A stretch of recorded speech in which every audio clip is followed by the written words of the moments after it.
A missa negra, nenhuma simples invenção tem sido tão associada ao satanismo quanto a missa negra. Dizer que a maior blasfêmia de todas as cerimônias religiosas é nada mais do que uma invenção literária é certamente uma declaração que necessita esclarecimento, mas nada poderia ser mais verdadeiro. O conceito popular da missa negra é assim: um padre depravado permanece em pé diante de um altar que consiste numa mulher nua, suas pernas numa posição de asas de águia e vagina fortemente aberta, cada um de seus punhos estendidos segurando uma vela preta feita a partir da gordura de bebês não batizados, e um cálice contendo a urina de uma prostituta, ou sangue, repousando sobre a sua barriga. Uma cruz invertida suspensa acima do altar e hóstias triangulares de pão de centeio pesado ou fatias de nabo pintadas de preto eram metodicamente benzidas quando o padre, obsequiosamente colocava-os dentro e fora do altar formado pelos lábios genitais da mulher. Então, como narrado, uma invocação a Satã e a vários demônios, a qual era seguida por um conjunto de rezas e salmos cantados de trás para frente e intercalados com obscenidades. Tudo realizado dentro dos limites do desenho de um pentagrama de proteção no solo. Se o demônio aparecia, era invariavelmente na forma de um homem zeloso com a cabeça de cabra preta sobre os ombros. Então, seguia-se um pot-pourri de flagelação. Da queima de um livro sagrado, cunilíngua, felação e beijos nas nádegas. Tudo feito como pano de fundo de recitações chulas da Bíblia Sagrada e audíveis catarradas sobre a cruz. Se um bebê pudesse ser flagelado durante o ritual, então seria muito melhor. Como todos sabem, esse é o esporte favorito do satanista. Se isto soa repugnante, daí o sucesso das informações da missa negra, em manter o devoto na igreja, ser fácil de entender. Nenhuma pessoa decente poderia falhar ao lado dos inquisidores enquanto eles narravam tais blasfêmias. Os propagandistas da igreja fizeram bem o seu trabalho, informando ao público uma história ou outra das heresias e atos abomináveis dos pagãos. Cátaros, bogomilos, templários e outros que, por causa de sua filosofia dualística e algumas lógicas satânicas, tiveram de ser erradicados. A história de bebês sem batismo sendo sequestrados por satanistas para uso na missa não foi somente uma extensa propaganda efetiva, mas também supriu uma constante fonte de renda para a igreja na forma de pagamento pelos batismos. Nenhuma mãe cristã poderia, ao ouvir sobre os demoníacos sequestradores, deixar de dar rapidamente o apropriado batismo ao seu filho. Outra faceta da natureza humana foi manifestada no fato de que o escritor ou artista com pensamentos lascivos poderia exercitar suas predileções mais obscenas na representação das atividades dos hereges.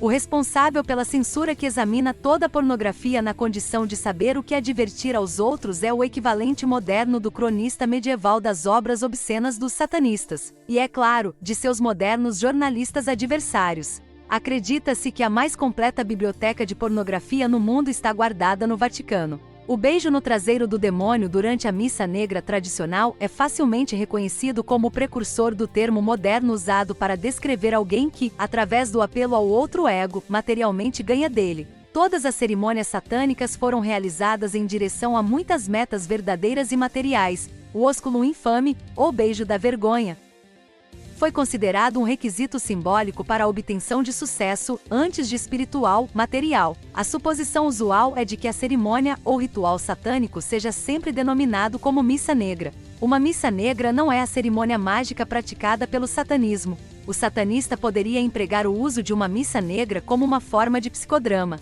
Além disso, uma missa negra não implica necessariamente que os realizadores sejam satanistas. Uma missa negra é, essencialmente, uma paródia dos rituais religiosos da Igreja Católica Romana, mas pode ser livremente aplicada para satirizar qualquer cerimônia religiosa. Para o satanista, a missa negra, em sua blasfêmia dos ritos ortodoxos, nada mais é do que uma redundância. Os ritos de todas as religiões estabelecidas são atualmente paródias de rituais antigos realizados pelos adoradores da terra e da carne, na tentativa de assexualizar e tirar o aspecto humano dos credos pagãos. Mais tarde, o homem de fé espiritual ocultou significados honestos por detrás dos rituais, através de suaves eufemismos agora considerados como a verdadeira missa. Mesmo se o satanista viesse a gastar todas as noites realizando uma missa negra, ele não estaria realizando uma caricatura mais do que o devoto paroquiano que, inconscientemente, assiste sua própria missa negra, sua trapaça aos honestos e emocionalmente sonoros ritos da antiguidade pagã.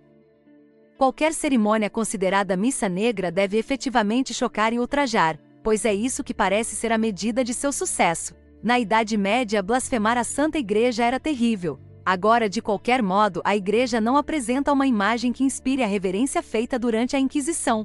A tradicional missa negra não é mais do que um ultrajante espetáculo para o padre diletante ou renegado que uma vez foi. Se o satanista deseja criar um ritual para blasfemar uma instituição para o propósito de psicodrama, ele é cuidadoso em escolher uma que não esteja em voga para parodiar. Desse modo, ele estará verdadeiramente tripudiando a vaca sagrada. Atualmente, uma missa negra consiste na blasfêmia de tópicos sagrados como misticismo oriental, psiquiatria, movimentos psicodélicos, ultraliberalismo, etc. O patriotismo seria vitorioso, as drogas e seus gurus seriam corrompidos, militantes aculturais seriam deificados e a decadência das teologias eclesiásticas poderia igualmente ser dada em proveito satânico.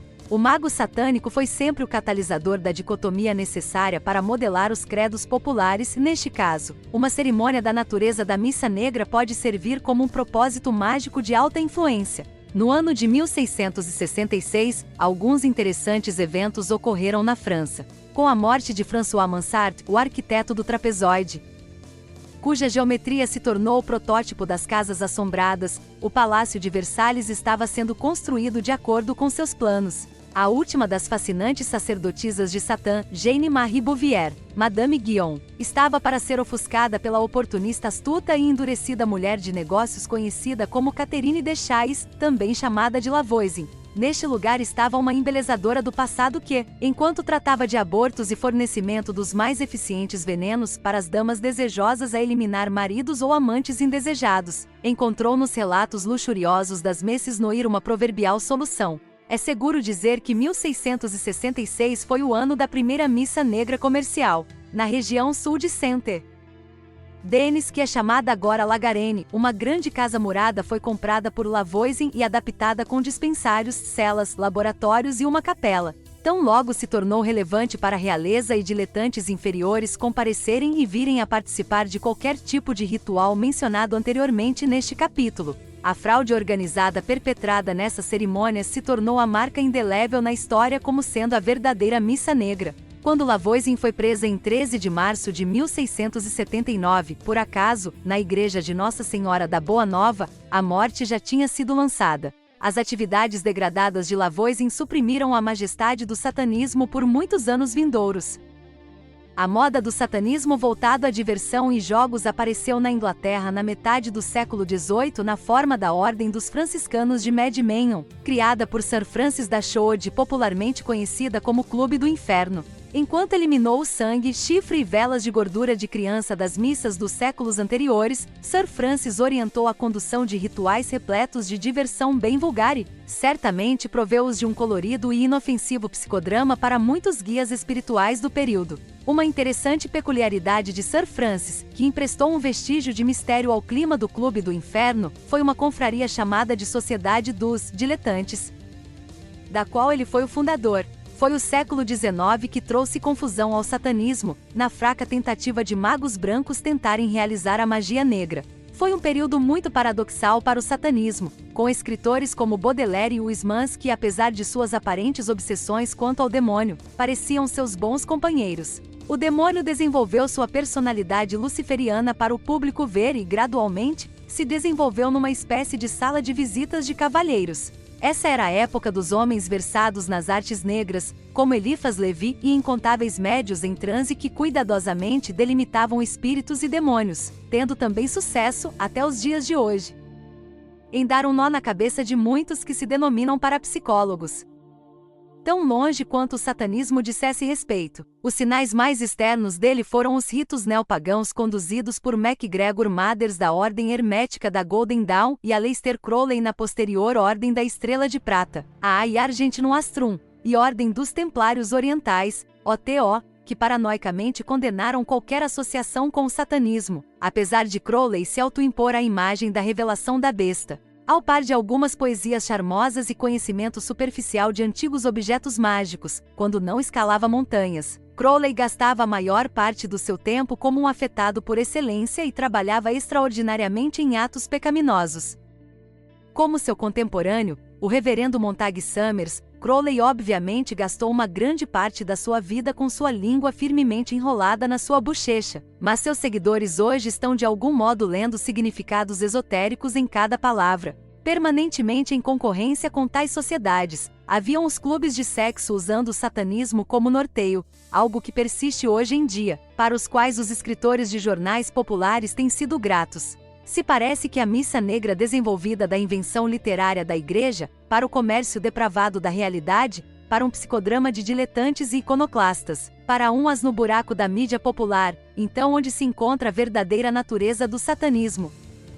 E quem estava praticando magia satânica naqueles anos depois de 1666? A resposta deste enigma se assenta sobre outro. A pessoa considerada satanista realmente pratica satanismo em seu sentido verdadeiro ou é a partir ponto de vista tomado pelos fazedores de opinião da persuasão celestial? Tem sido frequentemente dito, certamente, que todos os livros sobre o demônio têm sido escritos pelos agentes de Deus. É além disso completamente fácil entender como uma certa espécie de adoradores do demônio foi criada através das invenções dos teólogos. O vocábulo equivocado evil não é necessariamente prática do verdadeiro satanismo. Nem é ele a vívida incorporação do elemento do orgulho irrestrito ou majestade de si que lhe deu o mundo pós-pagão a definição sacerdotal de evil.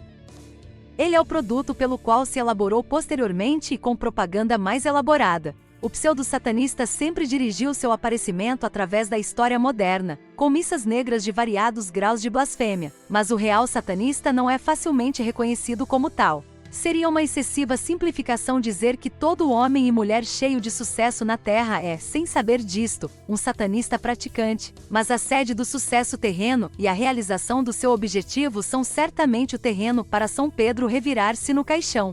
Se a entrada do homem rico no céu parece tão difícil quanto um camelo passar pelo buraco de uma agulha, então devemos pelo menos assumir que o homem mais poderoso da Terra seja o maior satanista.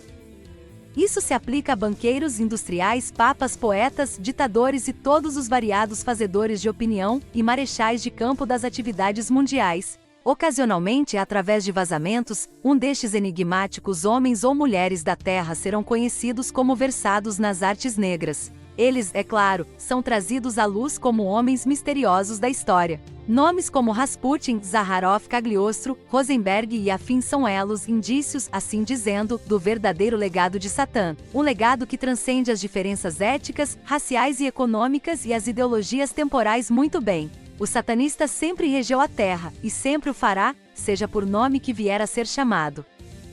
Uma coisa permanece certa: os padrões, a filosofia e as práticas assentadas nestas páginas são aquelas empregadas pelos homens mais autorrealizados e poderosos da Terra. No segredo do pensamento de cada homem ou mulher, ainda motivado pelas mentes sadias e sem névoas, reside o potencial do satanista, como sempre tem sido. O sinal dos chifres deve aparecer para muitos, agora, ao invés de o ser para poucos, e o mago se destacará ao poder ser reconhecido.